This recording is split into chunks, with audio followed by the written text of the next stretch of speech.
بسم اللہ الرحمن الرحیم۔ السلام علیکم۔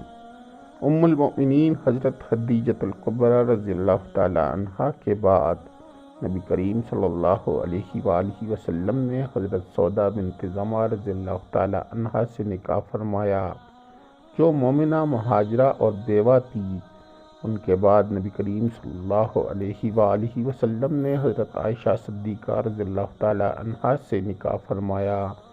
امہات المؤمنین میں یہی کماری تھی اور سب سے زیادہ ذہین اور مضبوط حافظے کی مالکہ تھی۔ ان کا لقب صدیقہ اور حمیرہ ہے، کنیت ام عبداللہ ہے۔ یہ کنیت خود حضور صلی اللہ علیہ وآلہ وسلم کی تجویز فرمائی ہوئی تھی۔ اس کی تفصیل یہ ہے کہ عرب میں کنیت رکھنا شرافت کا معیار اور علامت سمجھی جاتی تھی۔ ایک دن انہوں نے نبی اکرم صلی اللہ علیہ وآلہ وسلم سے عرض کیا کہ عرب کی عورتیں کنیت سے مشہور ہیں، آپ صلی اللہ علیہ وآلہ وسلم میری بھی کوئی کنیت تجویز فرما دے۔ اس پر آپ صلی اللہ علیہ وآلہ وسلم نے فرمایا، اپنی کنیت عبداللہ کے نام کی نسبت سے ام عبداللہ رکھ لو۔ واضح رہے کہ حضرت عبداللہ حضرت عائشہ رضی اللہ تعالیٰ عنہا کے بانجے تھے۔ حضرت عائشہ صدیقہ رضی اللہ تعالیٰ عنہا نبی کریم صلی اللہ علیہ وآلہ وسلم کے اعلان نبوت کے 4 سال بعد پیدا ہوئی۔ اسی طرح انہیں یہ بھی اعزاز حاصل ہے، یہ پیدائشی مسلمان تھی۔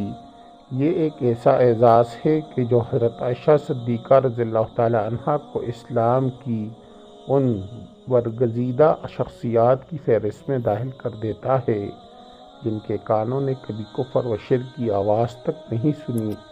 حضرت عائشہ رضی اللہ تعالیٰ عنہا انتہائی ذہین تھی اور انہیں یہ بھی اعزاز حاصل ہے کہ علمی طور پر صحابیات رضی اللہ تعالیٰ عنہم میں سب سے بڑی فقیہہ تھی۔ نبی کریم صلی اللہ علیہ وآلہ وسلم نے نکاح سے پہلے انہیں 2 مرتبہ خواب میں دیکھا کہ وہ ریشمی کپڑے میں ملبوس ہے۔ کوئی شخص آپ صلی اللہ علیہ وآلہ وسلم سے کہتا ہے کہ آپ صلی اللہ علیہ وآلہ وسلم کی زوجہ محترمہ ہیں۔ آپ صلی اللہ علیہ وآلہ وسلم دوران خواب ہی فرماتے ہیں کہ اگر یہ اللہ تعالیٰ کی طرف سے ہے تو ایسا ہو جائے گا۔ اسی خواب کی بنیاد پر رسول اللہ صلی اللہ علیہ وآلہ وسلم نے حضرت ابوبکر صدیق رضی اللہ تعالیٰ عنہ کے ہاں عائشہ صدیقہ رضی اللہ تعالیٰ عنہا سے نکاح کا پیغام بھجوایا۔ اتنا سنانا تھا کہ حضرت ابوبکر صدیق رضی اللہ تعالیٰ عنہ خوشی سے پھولے نہ سمائے تھے کہ ان کی صاحبزادی تاجدار مدینہ حضرت محمد صلی اللہ علیہ وآلہ وسلم کے نکاح میں آئی۔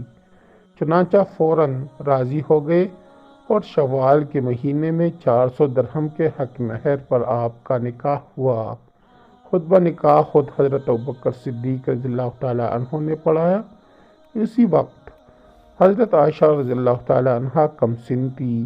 واضح رہے کہ یہ صرف عقد نکاح تھا، جس میں رخصتی کی نوبت اس وقت نہیں آئی تھی۔ یہ اللہ تعالیٰ کی حکمت تھی اور یہ انتہا بھی اللہ تعالیٰ ہی کا تھا۔ حضرت عائشہ صدیقہ رضی اللہ تعالیٰ عنہا انتہائی ذہین تھی۔ نبی کریم صلی اللہ علیہ وآلہ وسلم کا لایا ہوا دین جس طرح انہوں نے محفوظ کر کے عام فرمایا، یہ بات اللہ تعالیٰ کی حکمت اور دین کی حقانیت کا ثبوت ہے۔ آپ کے علاوہ جتنے بھی نکاح ہوئے وہ عمر رسیدہ عورتوں سے ہوئے۔ حضرت عائشہ رضی اللہ تعالیٰ عنہا نے آپ صلی اللہ علیہ وآلہ وسلم کی ایک ایک بات انتہائی شوق و رغبت کے ساتھ دیکھی، پرکھی، سمجھی اور امت مسلمہ کی خصوصاً عورتوں تک اور عموماً دیگر صحابہ کرام رضوان اللہ علیہم اجمعین تک کما حکم عنوان پہنچائی۔ عقد نکاح کے کچھ ہی عرصے بعد نبی کریم صلی اللہ علیہ وآلہ وسلم اور حضرت ابوبکر صدیق رضی اللہ تعالیٰ عنہ کو مدینہ منورہ کی طرف ہجرت کا حکم ہوا اور یہ دونوں حضرات مدینہ منورہ کے لیے روانہ ہو گئے۔ راستے میں مختلف واقعات پیش آئے، بالآخر آپ دونوں حضرات مدینہ منورہ بخیر و عافیت پہنچ گئے۔ وہاں اللہ تعالیٰ نے مکہ مکرمہ کے مقابلے میں انتہائی اطمینان بخش فضا قائم فرمائی، جس کے بعد حضرت ابوبکر صدیق رضی اللہ تعالیٰ عنہ نے اپنے پورے گھرانے کو مدینہ منورہ بلوا لیا۔ یہاں آپ رضی اللہ تعالیٰ عنہ کی رخصتی عمل میں آئی۔ اس کے بعد بحیثیت زوجہ 9 سال نبی کریم صلی اللہ علیہ وآلہ وسلم کی رفاقت میں اس طرح گزارے کہ ایک دوسرے کے ساتھ انتہائی محبت کے ساتھ پیش آتے تھے۔ نبی اکرم صلی اللہ علیہ وآلہ وسلم نے آپ کی بہترین تربیت بھی فرمائی، اور یہ حضرت عائشہ صدیقہ رضی اللہ تعالی عنہا کا ذوق و شوق تھا کہ انہوں نے علمی میدان میں بھی اس موقع سے فائدہ اٹھایا اور علوم اسلامی کی ایک بہت بڑے ذخیرے کو نہ صرف اپنے پاس محفوظ فرمایا بلکہ ہر موقع پر امت مسلمہ کی رہنمائی بھی فرمائی۔ حضرت عائشہ صدیقہ رضی اللہ تعالیٰ عنہا کو مندرجہ ذیل ایسی خصوصیات حاصل تھی جن میں امت کا کوئی فرد ان کا سہیم و شریک نہیں۔ چنانچہ وہ فرماتی ہیں، فرشتہ آپ صلی اللہ علیہ وآلہ وسلم کی خدمت پہ ان کی تصویر لے کر حاضر ہوا۔ وہ آپ صلی اللہ علیہ وآلہ وسلم کو ازواج مطہرات میں سب سے زیادہ محبوب تھی۔ آپ کی وجہ سے امت کو تیمم کی رخصت ملی۔ آپ کی پاک دامنی اور بارات میں 10 قرآنی آیات نازل ہوئی۔ اس کے علاوہ اور بھی کئی فضیلتیں حاصل تھی۔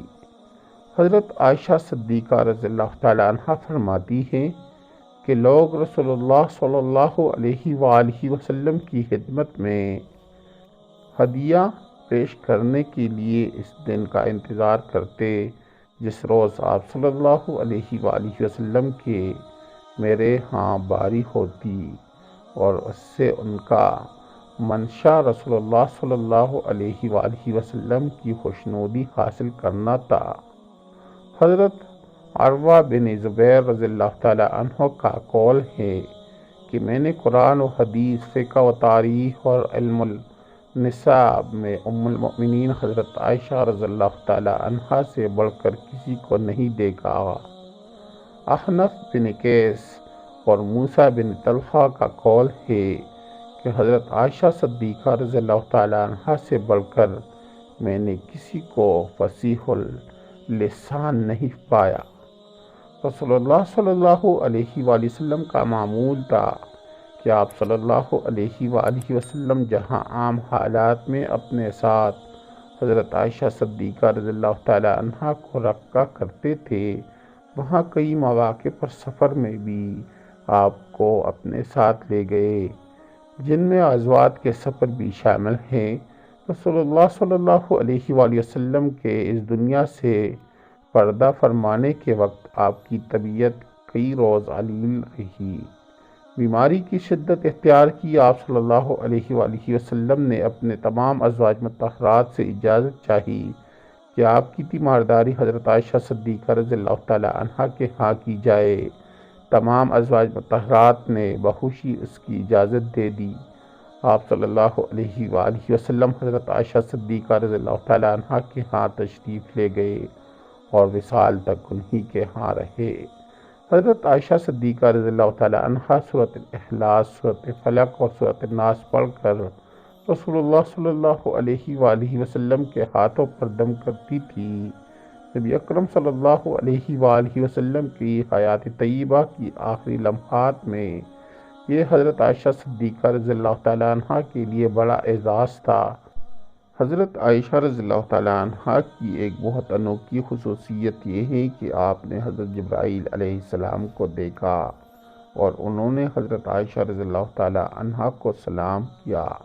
امام احمد نے روایت کی ہے، حضرت عائشہ رضی اللہ تعالیٰ عنہا فرماتی ہیں، ایک مرتبہ میں نے آپ صلی اللہ علیہ وآلہ وسلم کو گھوڑے کی گردن پر ہاتھ رکھے ہوئے ایک شخص سے باتیں کرتے دیکھا۔